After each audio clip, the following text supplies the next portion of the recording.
وَلَقَدْ يَسَّرْنَا الْقُرْآنَ لِلذِّكْرِ فَهَلْ مِن مُّدَّكِرٍ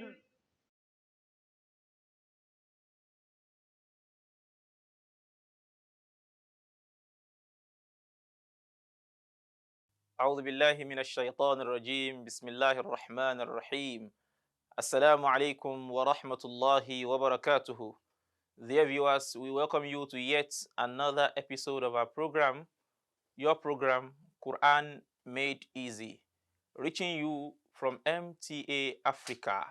On this program, we acquaint ourselves with the correct pronunciation of Arabic letters that constitute the Quran, so that we can be able to recite the Quran correctly as revealed to the Holy Prophet Muhammad sallallahu ta'ala alayhi wasallam. And today, inshallah, we shall continue from where we stopped in our last episode. We are trying to recite some chapters of the Quran and trying to apply those rules that we have learned previously. Today, we start from Surah Al-Kafirun. Surah Al-Kafirun. Now let's go. So if you want to recite Surah Al-Kafirun, just like every other surah of the Quran, with the exception of Surah At-Tawbah, you have to recite Bismillah ar-Rahman ar-Rahim, but don't forget you have to start with A'udhu Billahi Minash Shaitan Rajim. So let's go. A'udhu Billahi Minash Shaitan Rajim. Do not forget that we mentioned that one of the common mistakes people make when reciting the Quran is replacing dhal with za. So do not say a'udhu billah. That is wrong. So because the letter there is not za, it is dhal. Dhal. A'udhu billahi minash shaytanir rajim. Shaytan, not shayi. So some people also mistakenly pronounce this ya with kasra by saying shayi. Tanir rajim. That is also wrong. Minash shay. من الشيطان الرجيم بسم الله الرحمن الرحيم قل يا أيها الكافرون قل يا So do not pronounce as kuli. Yeah, some people mistakenly put kesra in place of a sukun. So the lam is carrying sukun. So do not pronounce it in a way that gives that kesra sound. So qul ya ayyuhal kafirun. La a'budu ma ta'budun. La a'budu. La a'budu. Some people exaggerate the pronunciation of this letter ain here. So you can observe that the letter ain is carrying sukun. So when you overpronounce it, when you exaggerate the pronunciation, then you end up giving it fatha. So you now pronounce as la a'budu, and that is wrong. So the correct thing there is sukun. La not a'a. So a'a is wrong. La a'budu ma ta'budun.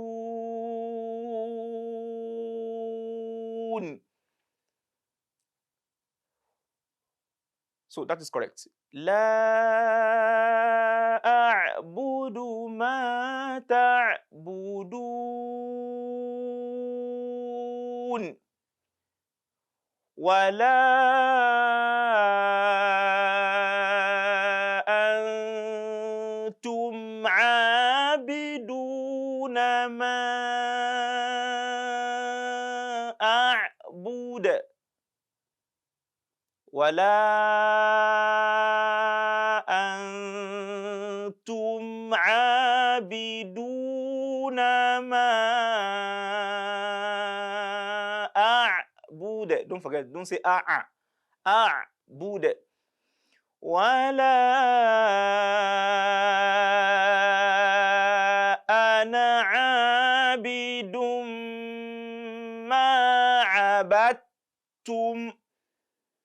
Wala ana abidum ma abidum ma. If you can recollect when we were discussing the classifications of idgham, so we mentioned that there is what we call idgham bi ghunna, and one of the letters of that idgham is mim. That is the idgham that still retains some properties of that known sakina. So here we have mim coming after the tanween. Wala ana abidum ma. So you have to take your time a bit before the pronunciation of that mim, so that that gunna sound automatically will come out. Wala ana abidum ma. Wala ana abidum ma abattum. So another thing you have to observe there is abattum. Abattum. When you check the Quran, you will see that there is letter dal carrying sukun. Then after that dal, we have letter ta. There we have to do idgham. There is an idgham we have to do there. That is, we have to assimilate one letter into the other, because both dal and ta, they have the same articulation point. So that dal will be immersed into the ta. So in such a way that that d sound, that da sound will not be heard at all. So you don't say abadtum. When you say abadtum, then it is wrong, because the ta automatically is carrying shadda. So when you observe sukun that is written on that dal, there is no how you'll be able to pronounce the shadda on the ta. And when we weigh both in Arabic, shadda is more powerful than sukun. So you let go of the sukun so that you can be able to pronounce the shadda. Because in every shadda, there is sukun embedded. So when you have any letter carrying shadda, it means that there are two of that letter there. Let's say dal is carrying shadda and it is carrying fatha. It means in that dal shadda carrying fatha, there are two dals. The first dal is carrying sukun, then the second dal is carrying fatha. So it means in every shadda you see, there is a sukun. Now, we now have dal carrying sukun, then we now have ta carrying shadda. And do not forget, we said every shadda contains sukun. So we have to let go of one. So which one do we now let go? So we let go of the one that is lighter. Sukun is lighter than shadda. So this second sukun, the one on ta, is embedded in shadda. So that makes it more powerful. So we let go of the less powerful one, which is that one, that dal. And that is why we are not going to pronounce as abadtum. No. We say abattum, abattum, abattum, as if there is no dal there at all. Wala ana abidum ma abattum. So don't say abadtum. No. Even when you listen to recitation and you recite as wala ana abidum ma abadtum, naturally you know that you have not pronounced shadda. What you have pronounced is simply ta dhamma tu, abadtum, and that is wrong. So you have to pronounce that shadda. So it is heavier than ordinary sukun. So you have to let go of that dal sukun so that you can be able to pronounce the ta shadda. Wala ana abidum ma abattum. Wala antum abiduna ma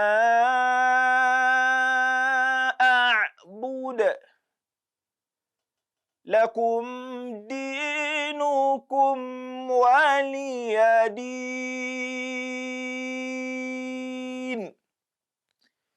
lakum dinukum waliyadin. So make sure that lakum dinukum is what we pronounce. The meme in kum is carrying sukun. So don't give it dhamma. Don't say lakum dinukum waliyadin. So lakum dinukum waliyadin. So that is Surah Al-Kafirun. Now let's move on to Surah An-Nasr. Bismillahir Rahmanir Rahim.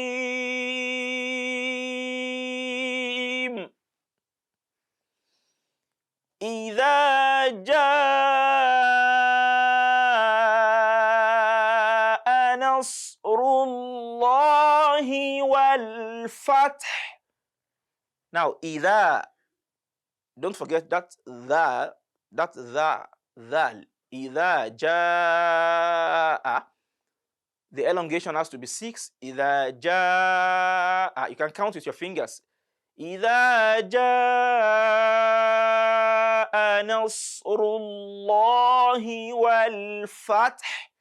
Now, nasrullahi.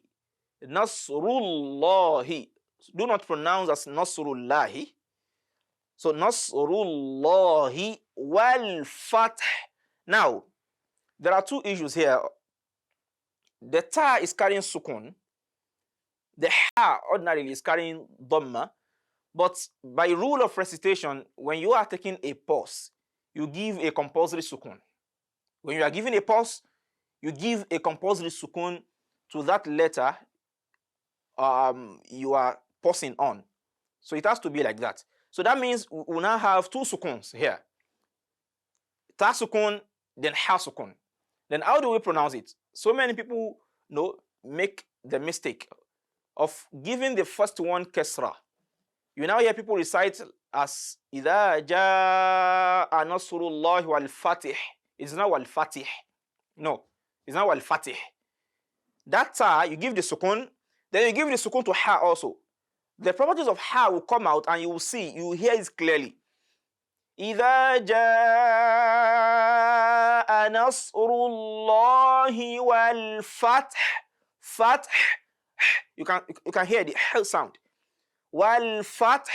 Fath. Not وَالْفَتِحِ. So it is not وَالْفَتِحِ. So the word is al-fathu. Al-fathu. But because we are taking a pause on that ha, we give it a mandatory sukun, as I've said. إِذَا جَاءَ نَصْرُ اللَّهِ وَالْفَتْحِ وَرَأَيْتَ النَّاسَ يَدْخُلُونَ فِي دِينِ اللَّهِ أَفْوَاجًا وَرَأَيْتَ النَّاسَ يَدْخُلُونَ فِي دِينِ اللَّهِ أَفْوَاجًا وَرَأَيْتَ النَّاسَ. Do not forget, whenever noon is carrying shadda, there has to be ghunna. And the ghunna has to be manifested. And that is why we call it idharul ghunna. So we have to manifest the ghunna. And how do we do that? You take your time a bit, the gunna sound automatically will come out. وَرَأَيْتَ النَّاسَ يَدْخُلُونَ فِي دِينِ اللَّهِ. So in this sense, it will be فِي دِينِ اللَّهِ. Don't say فِي دِينِ اللَّهِ. It has to be la here. في دين الله أفواجا. So that is an elongation that has to be applied. أفواجا. فسبح بحمد ربك واستغفره إنه كان توابا. Inshallah, this is how far we can go for this episode. Inshallah, in our next episode, we'll explain the last two verses of this surah, and we bring out the common mistakes made by reciters of the Quran.